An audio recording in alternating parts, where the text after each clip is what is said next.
Soul Wanderings. I'm AJ, And I'm Natalie. and we are your hosts of this beautiful show that we get to hang out in every Wednesday night at 6 p.m. Mountain, 8 p.m. Eastern. Hello, everyone. Welcome. It's going to be a good night. Yeah, Been one heck of a week for both of us. one heck of a And week. yeah, and so I really love how every week we have the opportunity to have these experiences that support the topic. Oh, yeah. Natalie got that this week. And so it's just really neat how everything is in alignment. We are hanging out on YouTube and Facebook on our Soul Wanderings pages. If you are on either platform, say hello. We'd love to hear from you. And as always, if you have a question, make sure that you type your question in all caps. That way we can see them. If you'd like to support our show on this new platform of YouTube, please hit the subscribe and like buttons so we can share with more people. The more the merrier, they say. Although I am very appreciative of our core group of wanderers who have been with us for many years, and we're so grateful for all of them. If you are new, you can visit soulwanderings.com. You can learn more about myself and Natalie. And also, if you have a topic request, make sure you email us at connect@soulwanderings.com. Tonight, we are going to be talking about culture making.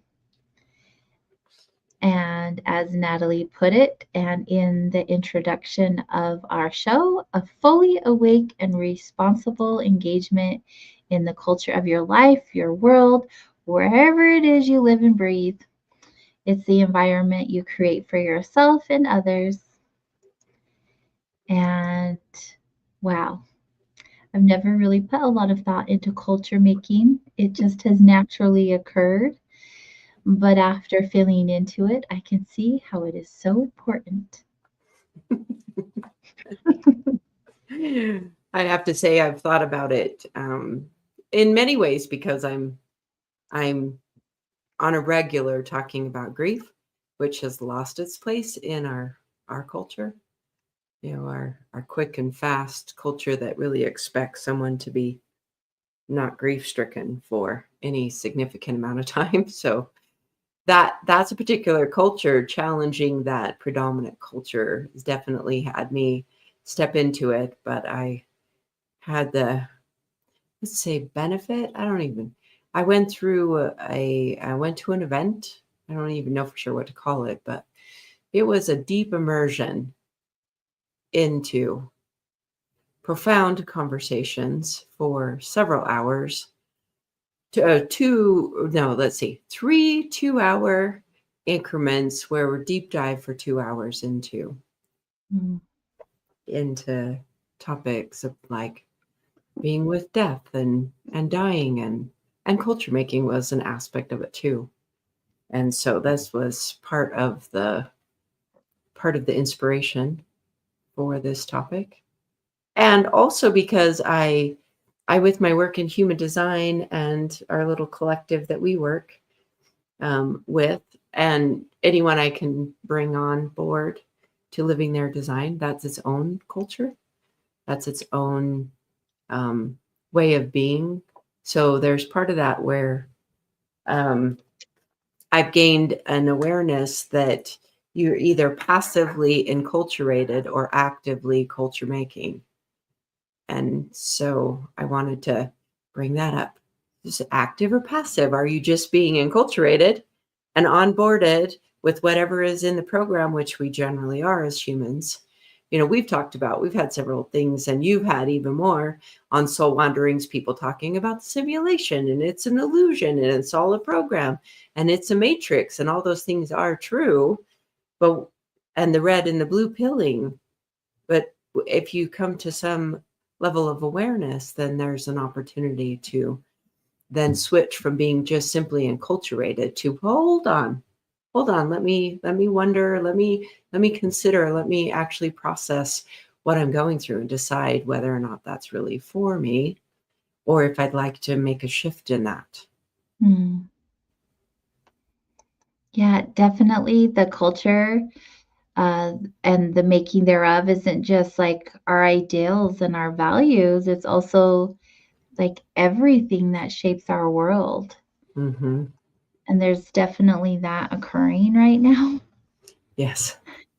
which is causing this crazy division and like subcultures, if you will. Mm-hmm. It's like the culture is an umbrella, and then there are several mini cultures umbrellaed under the main culture. Mm-hmm. There's so much going on. So much going on, and here in the United States, we had a significant shift of culture, if you want to put it, where there was an empowerment that seemed to be fostering a particular culture, and then the shift of administration definitely made those that felt like they weren't vulnerable. It's made a lot of people feel really vulnerable that their culture or where they're comfortable, their comfort zone is going to be demolished, and a lot of people feel that. And Yeah. that's got to be, I mean, really deeply troubling and destabilizing for people that are going through that. And so with this awareness, it's also asking, is it sustainable? Is it something that's affirming? Does it affirm all of the world?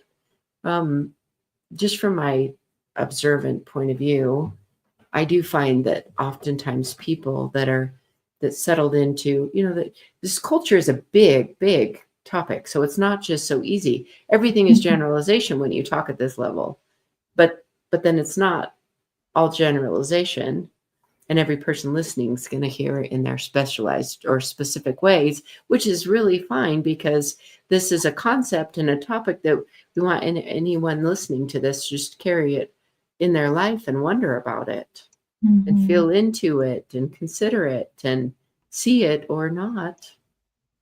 So there's part of this that says, okay, so just to consider or wonder about, what is your culture? What's your culture? Is there things? So step back a little bit to say, so us in America, we are a conglomeration. Conglomerates are pieces and parts of all kinds of things mixed together, like cement. Cement is a conglomeration of lots of materials, and then it forms and solidifies. So in America, we have all these different, just this, the nature, melting pot has been a long used term for being in America. And many of us don't have defined roots. If we go to other countries, you've been in Germany, and so you had exposure to a culture that's been there for centuries. And way different than ours in multiple ways. Yes, when you step into that, you know that you're not within part of that culture, but you can see the culture, right? Yeah, and it's interesting because, I mean, even from state to state in the US, there are different cultures. Yeah. I didn't just go to Germany, there were other parts of Europe that I went to, and within those other parts are different cultures. And it's like everyone has their own set of rules, if you will. It's cool, right? Because everyone has created their own culture and have um, made it work or not for them.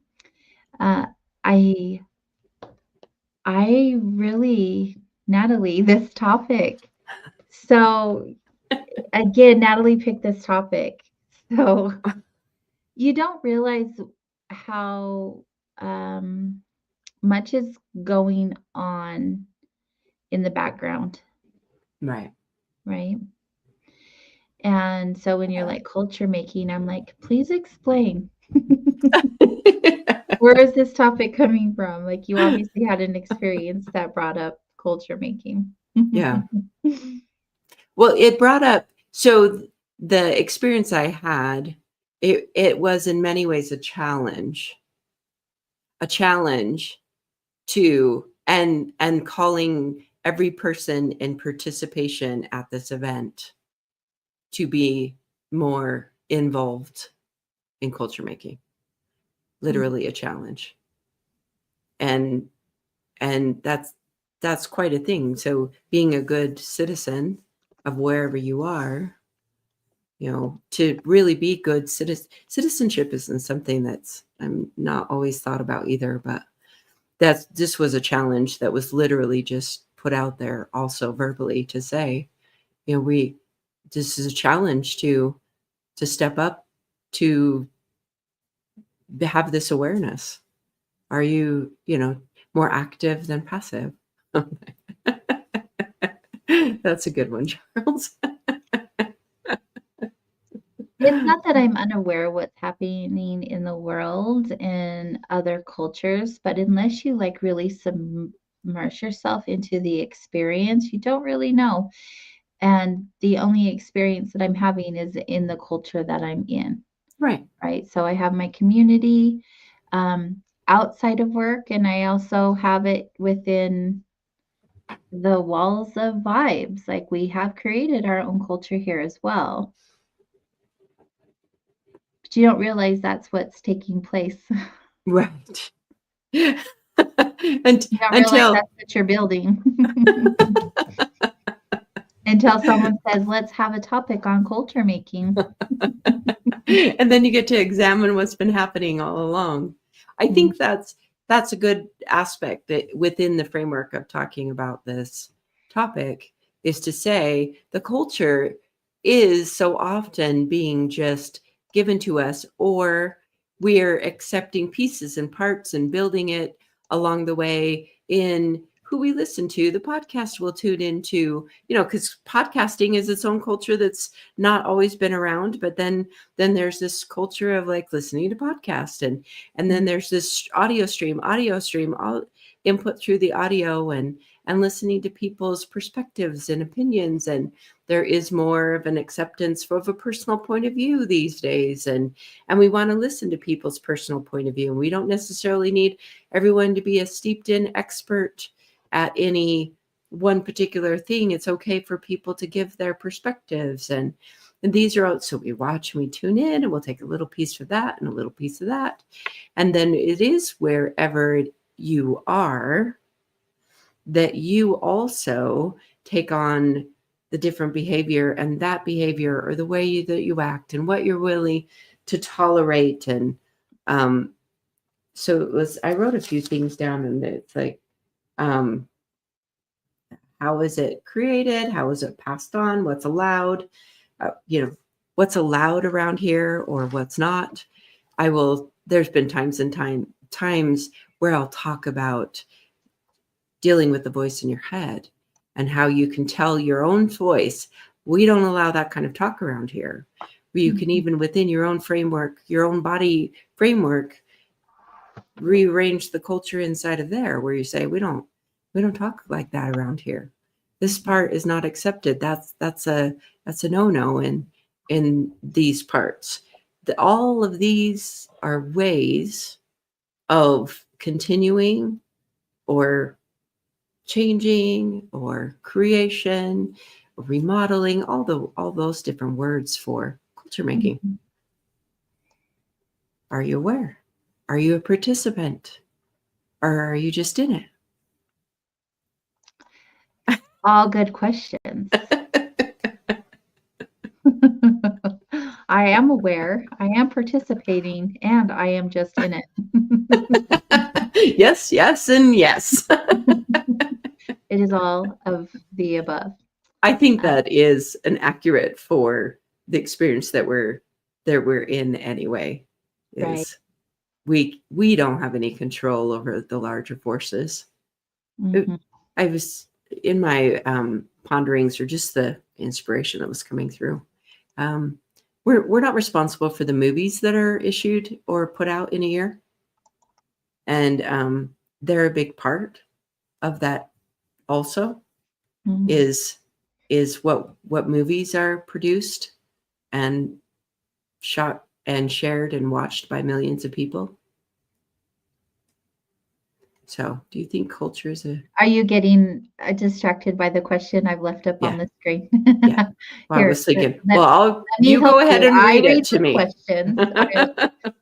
Do you Thank think you. culture is a group ego that becomes a part of individual ego? And does it always serve the individual? Thank you, Keith, for the question. Whew. I could think that there's lots of ways to answer that. Does it always serve the individual? I think this conversation, I would like to turn and go from the back of that question forward and say that this is a challenge to each individual to see and have a more conscious awareness of whether or not they are being served by a larger culture or group ego, Mm-hmm. and an empowerment to be able to... this steps into the arena of where we talk about human design here, and human design offers every individual an inner authority. So I would say a group culture could be defined as a group ego, or could be defined as a group authority, as an outer authority of the way that you are supposed to behave or will behave, or what's acceptable, what you need to learn to accept. That's often a push thing. They said, you need to learn to accept this. This is acceptable, all these different types of things that are imposed on an individual. And the human design said, learn your individual inner authority, because that's important for you to navigate the world. And then you'll be able to navigate the world and determine whether or not that outer authority is one that aligns with your inner authority. That's a great answer. I love that you brought in the human design to answer that. I feel like it's a personal level of participation, right? So I could see though how that question would be asked of if you think culture is a group ego that becomes a part of an individual ego. And I feel like it always does serve the individual because there's lessons in everything. I mean, if we're just going back to the basics, everything is an experience, and what do you learn from that experience? Right. So that is an aspect of a culture that says, that has that type of embodiment within the culture. So that's an example of an overarching culture that will include everything's an experience.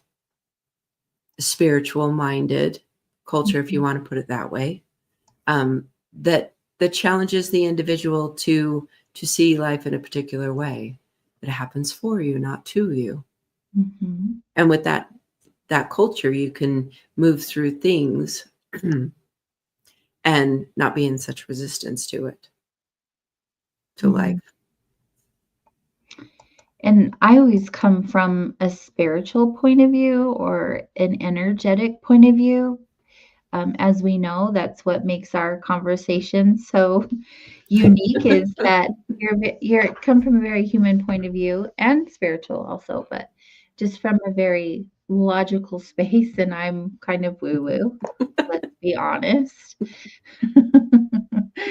You definitely talk to the stars more than I do.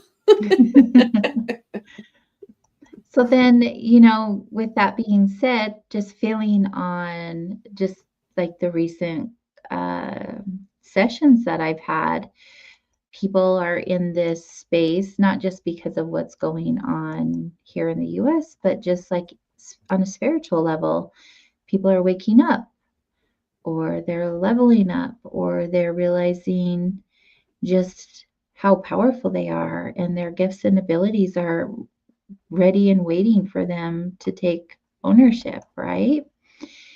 But then it also brings this duality of where do I belong? So, culturally speaking, what if someone feels like they don't belong to any specific culture? So that came up in the event that I came up. In fact, a audience participant, a person that was a participant there, an attendee, actually brought up within her framework of her questions she doesn't belong. And so Stephen Jenkinson, one of the speakers that was there, talked about the word belonging. And he's very steeped in etymology and the historic meaning of words. And words carry energetic meaning. And we did a show on etymology that was inspired by someone that speaks like him. So he said, when you have be, it's an intensifier. So if that in front of any other word, that's an intensifier of that word. So then he talked about longing and looking into, what we don't really long anymore. That's not something we really long. So he broke down the word and he said, so this belonging, feeling like I don't belong, and they're longing for a group to be with, and it's intensified by that, the desire to belong. And I can't articulate everything that was in his particular answer. So then I'll come back. So that little piece of information for people to wonder about. And then I'll come back into my space and say, are you, because we as individuals are the only one that's able to really shift ourselves or our world. If we wait for the world to come around and just scoop us up, which the world is often doing, and the individual can. So I would say a few things. One, if you don't feel like you belong, where are you rejecting the world and not allowing the world? Are there any invitations? Are there invites? Are there places that would have you and you don't want to? Do you hold yourself from leaving the room, your own space? And do you, everywhere you go, do you not include others? I mean, there's just some noticing whether or not you are the one restricting yourself or the world from getting in. How deep and thick and wide is your heart wall? Right. And if you don't know heart wall, that might be a topic for us to do sometime. I remember when I first introduced to heart walls, I was like, oh, yeah, I have that. I built that. I feel like many of us, if not all of us, can relate. Yes. Most definitely. So notice whether or not you are allowing yourself to be in a group. Are there groups that are opening? So that's one thing. And to just have this awareness within yourself. Also, we will find whatever it is that we're convinced the world is, because we create the world. So there's part of that says, if you go around, instead of this constant thing that said, I don't belong anywhere, I don't belong, if that's what you're saying on a regular and consistent basis, then that's what the world is giving you, because that's what you're putting out there to be drawn to you, is a lack of belonging. So experiment with it. Go for a week and say, I belong everywhere that I am. Everywhere that I go, I belong. I am here. I actually saw this. I go with a friend as she gets energetic adjustments, and she said she didn't belong. And so it's as simple as, find a right place, remove the thought that says I don't belong, replace I belong. I'm everywhere, no matter where I am, I belong there. And if you practice that for a week, you will see your world shift. It's definitely true. I know that from experience. After I had my NDE, there was this long period of time where I was like, what am I doing here? Like, I shouldn't be here. I should be somewhere else, right? And it really does come down to exactly what you said. we are powerful manifestors. And not only do we create the reality in our heads and bring forward what we create in that space, um, we create our culture around us as well. And just by that alone, we forget how powerful our mind is. Oh, we do. And we forget it's the inside job that actually matters. It's not the outside. It's not what we want to picture and present to the world. That's actually that's a mask. Whatever we're presenting to the world, it's the inside that is the energy that's going to the world. Right. And regarding what if I don't belong to a specific culture, spiritually speaking, um, engagement with spirituality isn't limited to a cultural affiliation, you know, and exploring practices from multiple sources and finding what resonates with you the most is a good way to find your place, to find your culture, to find where you belong. It's all adding on to what you already said, it's just an experimentation. So when someone's struggling with the lack of belonging, I would wonder whether they actually have even an idea of if they were to belong somewhere, where is that there? What Yeah, does what that does that there look look like, feel like, sound like, be like? What were the people around there? You could spend some time visualizing that. What would it actually look like if it's instead of just a complete lack of anywhere that there's a belonging, Mhm, then you lean into the longing. What is it that you're really longing for? mhm. What is it that you're looking to have that would be a place for you to feel home? And also, like, on the flip side of that, you can create your own culture. Like, if you feel like you don't belong in anyone else's culture, if you will, create your own. Like, what does that look like? What does that feel like? And are you gonna bring other people along who feel the same way that you do, where you all can create this community with a sense of belonging? It goes back to, like, forgetting how powerful we are. Like, we can have anything we want. We can create anything we choose. That's the challenge. So that if nothing is out there that it is that you want, well, create it. Create it. Start gathering in a group. I mean, I don't know what it is that someone would look for, but when you step into that responsibility instead of waiting for the world to just bring, uh, how do I Bring say it this? to Because, you. well, there is like, because I think my mind then goes to human design terms, and it's like, well, the generators do have to wait for it to come to you.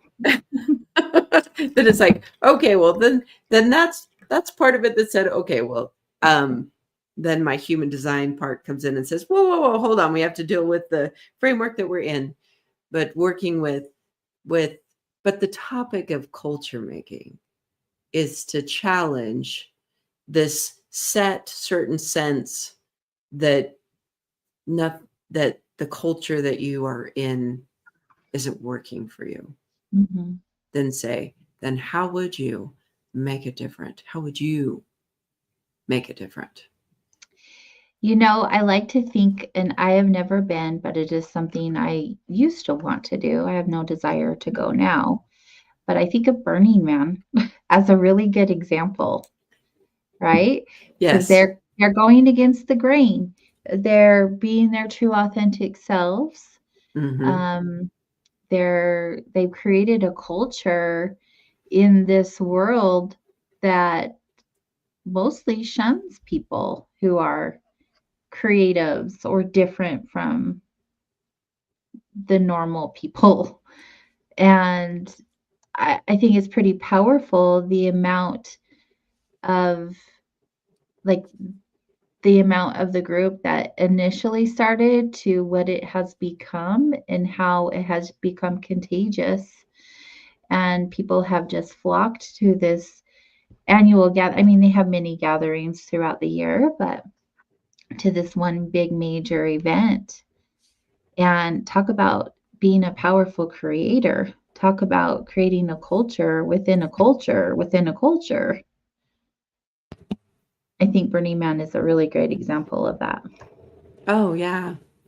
There, yeah. Another one that comes up is like there's a culture of, so farmers markets have all these pockets with different people that can bring product to it. Well, within the framework of a farmer's market, you've got this opportunity to just tap into, there's a culture of beekeeping, or there's a culture of having, growing different different foods. So or we have a lovely friend of ours that does apothecary work, and she has this culture of understanding that plants and different things put together can heal you, and she brings that energy to her, and there's a culture of homesteading that's a resurgent of growing your own food and connecting with the earth, and being aware of these different types of things. And these are subcultures that grow up, and then it's this little spark of something that might attract you to. It's not that you have to create it out of nothing, but you may, when you shift some of the internal negative, like it's not, I can't, it won't, there isn't anything for me, to say, well, this is a big, big world with so much available. I'm sure there's something for me. More than something. The possibilities are truly endless. I would love to hear from our wanderers. If you're hanging out on our YouTube page or our Facebook page, what does culture making look like for you? You can give us a sentence or two. We do have some people who are sharing that we've popped up their little comments on the screen. Thank you for your feedback. We love when our wanderers interact with us. It's so good. Self-sufficiency. Yeah. Do you feel like we can transform culture? Well, yes. No, like in the big scheme of things, the big culture, like the umbrella of culture. Do you think that that's something that we can do? So there's a knowing in me that we are in a program that can't be overridden, that can't be overrode. I mean, that because we're in this neutrino field, it's a data stream from stars, from our sun, and even from other places. But that carries a lot of what's happening in our current world. And so there's that I don't really feel like we have the ability to override. We're just in it. And that drives a whole lot of things that are happening on this planet on the macro. So I'm going to say on the macro level, we're not really in control of that train. We're swimming in an ocean. It's trying to like direct the waves on the massive ocean that's on this planet. That's just not feasible for individuals. But on the micro level, then we do have a more profound impact in your micro, in your neighborhood, in and even on the micro, like within your own framework.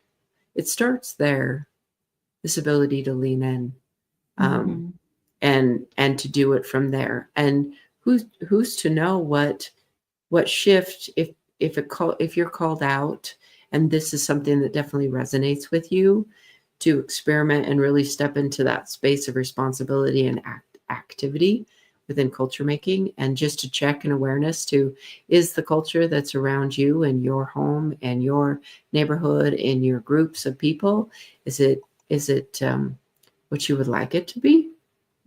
Then we do, as someone said, one step at a time.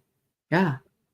We be the change. that old Right. adage that said, be the change that you see in the world. There's no way to really know the fullness of how far that will go. The ripple effect is a thing. Right. I think a big part of that too is like finding your purpose. Because when people are in alignment with their purpose, their soul's purpose, what they're meant to be doing in this human experience is very powerful and contagious. And when everyone's in that alignment of living their soul's purpose, wow, can you imagine? Oh my goodness. Talk about a cultural Kaboom! making being significant, right? Hmm. Oh my gosh. So, listeners, how do you feel like cultural beliefs shape you? What's the way that your cultural beliefs have shaped you? We have Charles saying we create in this universe, but there are many. We are in the here and now and are in the midst of creating the first global culture. Whew. Who else got chills on that one? So that brings up this other thought that I want to mention. How is it that we can embrace what's in? We're in the midst of creating a global culture. The through the airplanes and everything and the internet and all these things, the world has shrunk. And so what if that's on point and on time and we're in the midst of it, and how do we lean into that? How and leaning into that's not necessarily a negative thing to say. How do we on board? How do we get in that what's current and Mhm, appropriate for this time because it's happening now? mhm. How do we resist that and don't be so afraid, or whatever that looks like for a person to step into that? Yeah. The first thing that comes to mind for me is connection, like forging deeper connections with others and the universe, but just something like community service, um, rituals, like shared rituals, um, empathetic listening. I think connection is a really big thing, especially when it comes to different cultures and um, having it work the way that you explain, like for us. What do you think? uh while you were talking there, I was feeling in back into where you were talking about your purpose. So I was just tuning into my own self. So I'm definitely an individual by design. I have a lot of individual.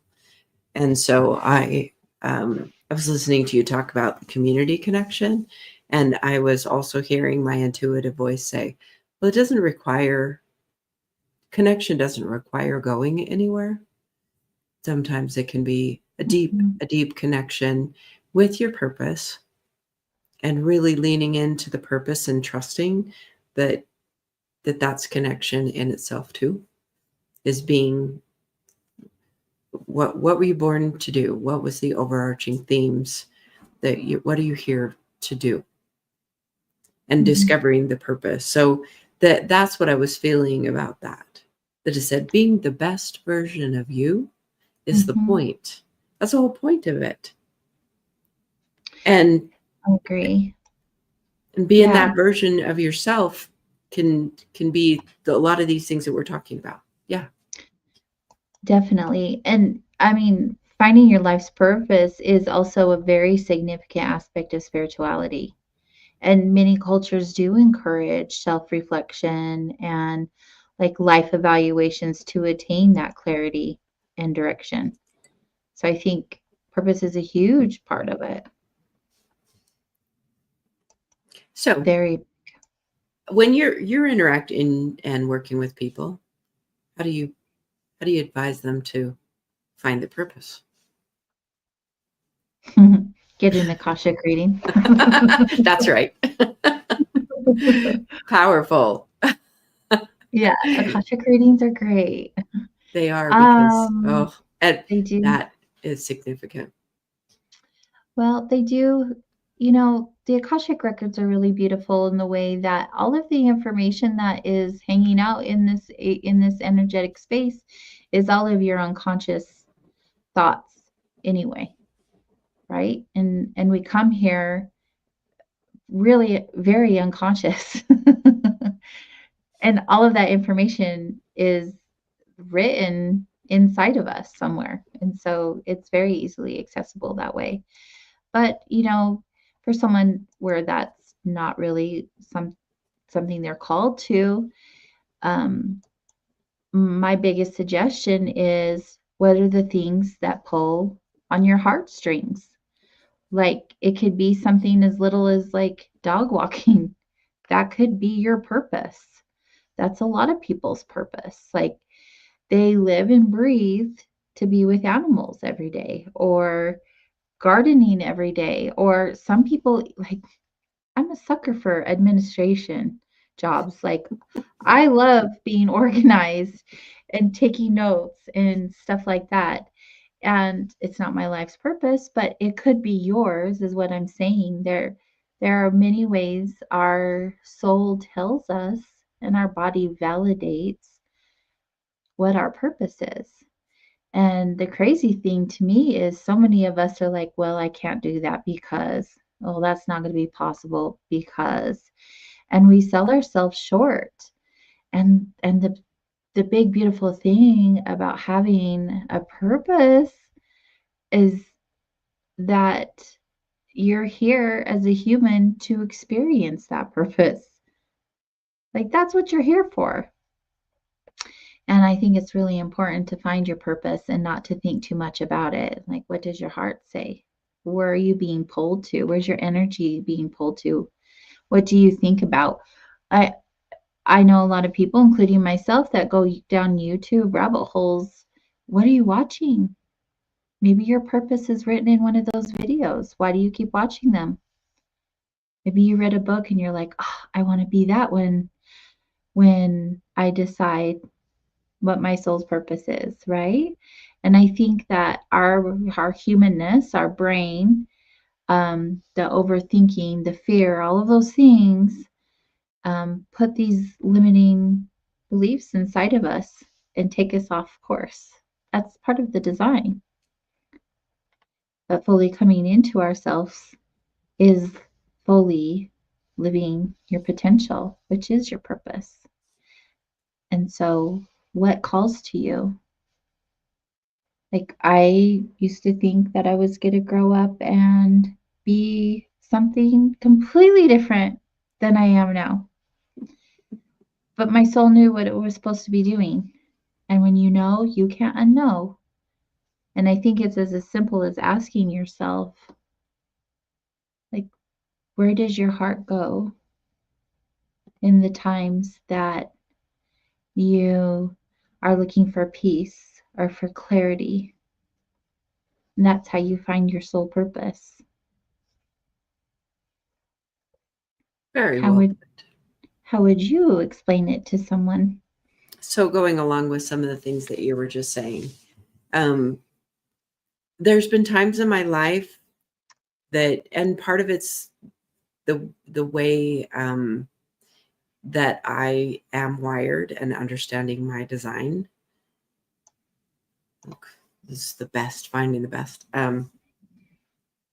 is one thing that I've learned. So I am by design a hermit opportunist, and the things that I've learned about being that's a role that hermit opportunist gives me a set of characteristics like a role in a movie would say, here's this characteristics of this character in this movie. So as a hermit opportunist, I get called by the world. And I was just pondering this recently with some other people that I know in my personal life that are hermit opportunists, where I've even given them a call and they have not stepped into the call. So throughout my life, the world is called, or there's these different calls, like some ring ring, the world's like, ring, ring, I need you to do this thing. One of the big things was when a coworker said, hey, you need to come and you need to do this grief group with me. I think you'll just love it. That was a very definitive call.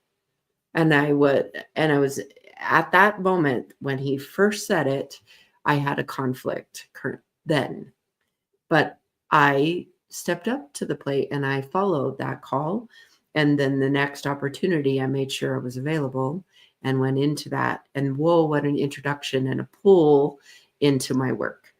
And so that's my particular aspect about me that said, when the world calls me. Well, I read an email about this event that I just went to. And when I read the email, I felt the call that something inside of me said, go to this event. That was different than reading any other email. This is just a different experience that said, you're going to go to this event. Well, I could have at that point said, that's too much money. I don't think I can do that. I'd have to take off of work and I could get in my own way. But instead of doing that, I stepped into the space and honored that internal pull that was inside of me, that I've built this relationship with my intuition, and I trusted that. And I went through an experience that wasn't necessarily comfortable. It was at times very challenging. And I'm different on the other side of that event. It's different.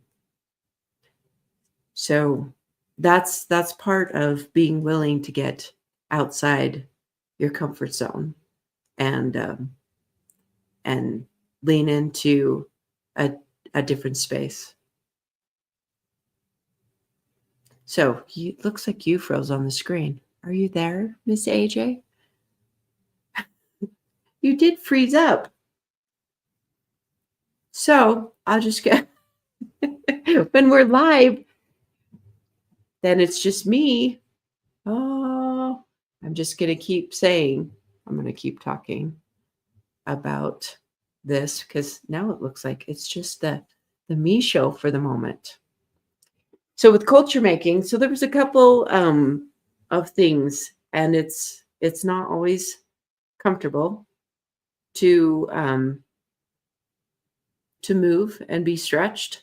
So let me talk for a minute about getting outside of your comfort zone where expansion exists. So expansion, so there's your comfort zone, which is in the center. And then there is this realm that's outside the comfort zone. And that's where people will go outside the comfort zone and then go right back into the comfort zone. And then, but you have to get all the way outside that comfort zone to the expansion point. And if you're going to be in the business of culture making, then you're going to be in the business of learning how to, there you are, learning how to be outside of the comfort zone, because that's where we can make differences in the world. You can show up in the purpose. You can really receive the different messages. You start to align yourself to the bigger direction. And then this is one thing I found along my way.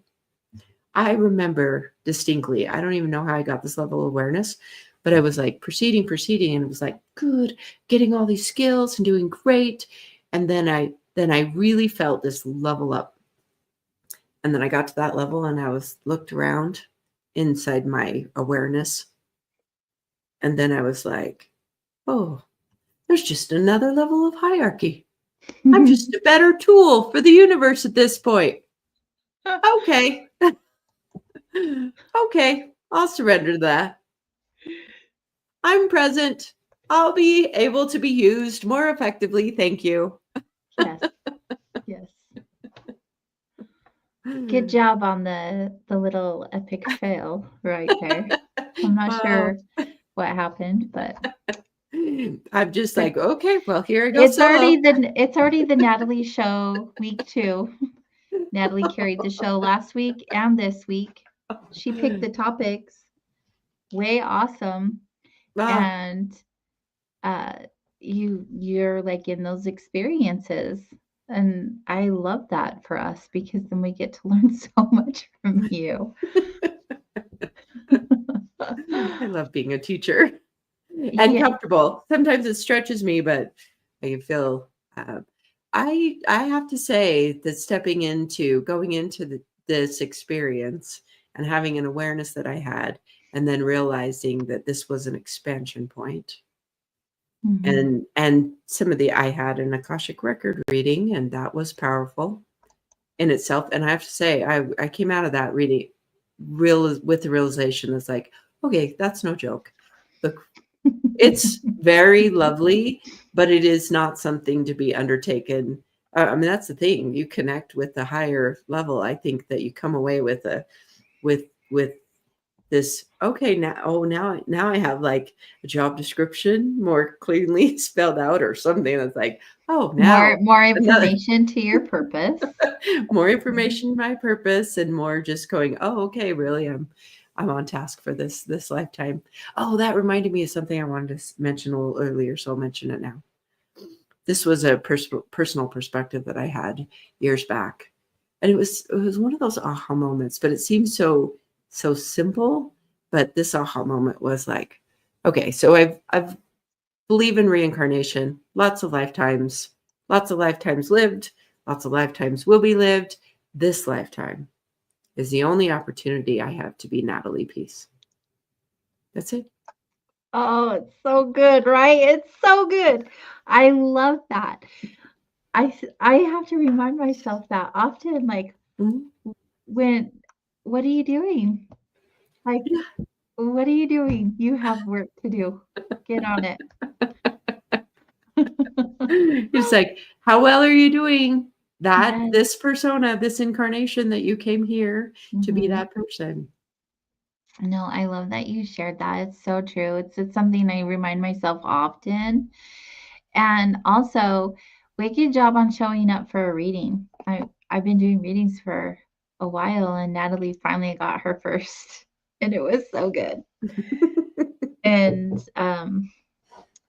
yeah, I know this is all about culture making the topic, but at the end of all of this conversation, I more hope more than anything that you walk away with some inspiration on, like, if you don't know your purpose, finding that. If you don't have a community of culture and you're drawn to it, that you create one, or that you find, your people, your community. Because I feel like at the end of the day, right, you may be who you are by design and be more of that hermit, but everybody needs something or someone.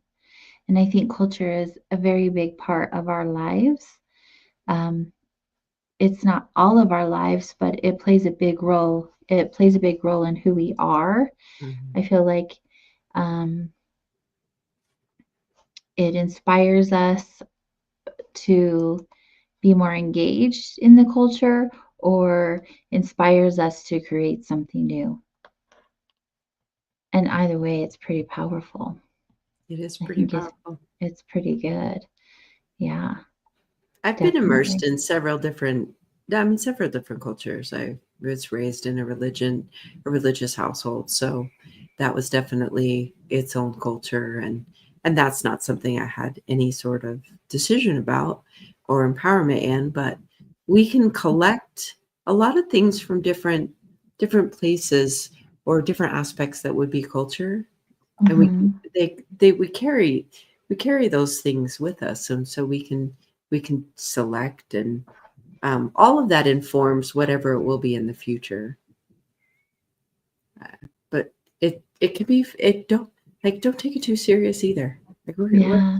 let's have some fun. In Besides, general, life in general, don't. be like, seriously, but not too serious, because wow, Yeah. it's like, oh, it's There, in the yeah, big that's scheme of a things. reminder, right? All the time. When things start to get really heavy and too serious, time to rein it back in. It's absolutely unnecessary. I mean, I laugh at funerals, probably inappropriate for a lot of people, but I'm just like, oh my gosh, this is so good. Okay, that's a whole different topic. Laughing at funerals. Well, Well, depends what's going. yeah, I mean, it's not like I'm laughing at the funeral in whole, but like we are very serious as human beings. Right. And talk about a culture. When we talk about death, there is a culture around death, and every culture has a different culture around death. And I get the seriousness of it, but I look at death very differently than a lot of people do, and I laugh.